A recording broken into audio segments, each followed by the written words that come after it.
All right, so that's it for queues. Really quick, the big O notation should be constant time insertion and removal. That's the only thing that matters.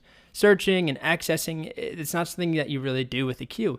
Otherwise, you may not want to use a queue data structure if you need to prioritize searching.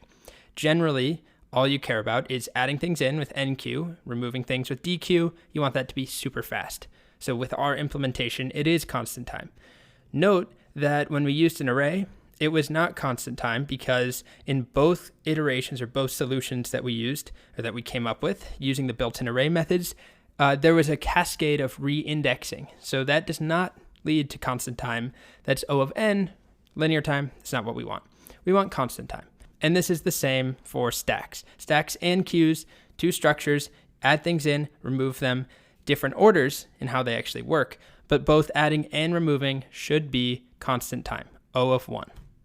So to recap on queues, they are first in, first out. Just like at an airport, first person in is the first person out, unless you're selected for additional screening, in which case you might be the last one out.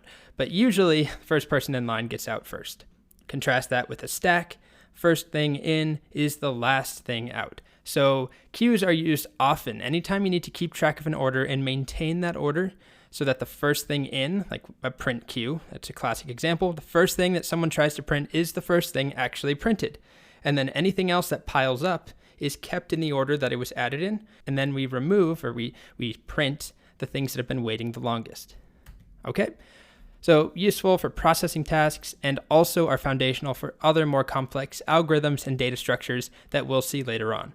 As I mentioned, we will be using stacks and queues later in the course to help us implement more complicated data structures and algorithms. So they are not just a novelty to show you, they will be resurfacing. And like I said, insertion and removal needs to be. So I said it can be done in constant time.